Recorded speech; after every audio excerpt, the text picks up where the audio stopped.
మీరు ఇది గుర్తుంచుకోవాల్సి ఉంటుంది. ఎన్నో ప్రయోజనాలని సిద్ధింపచేశారు ఆయన. కానీ అన్ని ప్రయోజనాలు సాధించుకోవడానికి వాడబడినటువంటి ఉపకరణము రామకథే. అన్ని చోట్ల రామకథ ఒకలా మాత్రం చెప్పలేదు. ఒకలా అంటే రామకథని మార్చేశారని మీరు అనుకోకండి. ఒక్కొక్క చోట విస్తారంగా చెప్పారు, ఒక్కొక్క చోట చాలా లఘువుగా చెప్పారు. ఎక్కడ ఎంత చెప్పాలో అంత చెప్తారు. అంటే మీ పరిస్థితిని బట్టి మీరు రామకథని అలా విహంగ వీక్షణంగా జ్ఞాపకం చేసుకున్నా అది మీకు ఇవ్వగలిగినటువంటి ఫలితాన్ని ఇచ్చేటటువంటి సిద్ధాన్నపు మూట.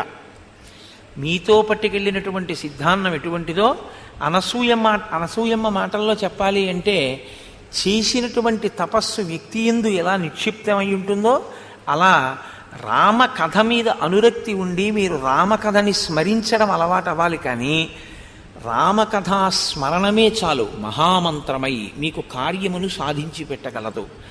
కాబట్టి సుందరకాండలో రామకథా వైభవం ప్రకాశిస్తుంది, రామనామ వైభవం ప్రకాశిస్తుంది. రామనామం ఎంత గొప్పదో సుందరకాండలో 1కి 4 మాటలు నిరూపిస్తారు.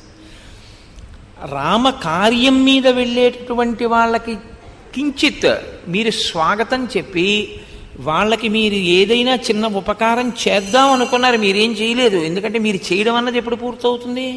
మీరు చేసింది ఆయన పుచ్చుకుంటే.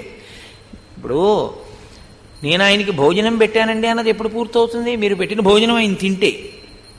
కానీ త్రికరణ శుద్ధిగా పెడదామని మీరు అనుకున్నారనుకోండి, పెట్టకపోయినా పెడదాం అనుకున్నంత మాత్రం చేత దాని ఫలితం ఏమిటో రామకథ చూపిస్తుంది, రామకార్యం చూపిస్తుంది. రామకార్యంలో రాముడే కాదు, రామకార్యం మీద వెడుతున్న వాళ్ళని మీరు కేవలం సత్కరించడానికి ప్రయత్నించినంత మాత్రం చేత అది ఎంత శక్తినివ్వగలదో సుందరకాండ చూపిస్తుంది.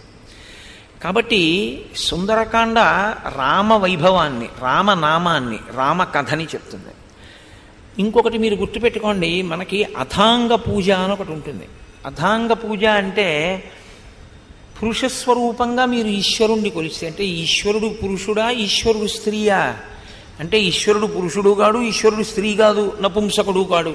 స్త్రీ పురుష నపుంసక మూర్తియును కాక, తిరియ అమర నరాది మూర్తియును కాక, కర్మ గుణ భేద సదసత్ ప్రకాశి కాక, వెనుక నన్నియుతానగు విభుతలంతో అంటారు పోతన గారు. అలా అసలు స్త్రీ స్వరూపము కాదు, పురుష స్వరూపము కాదు. మీరు ఏ రూపంగా పట్టుకుంటారో మీ మనసు. Like, comment and subscribe. అబ్బా అట్లా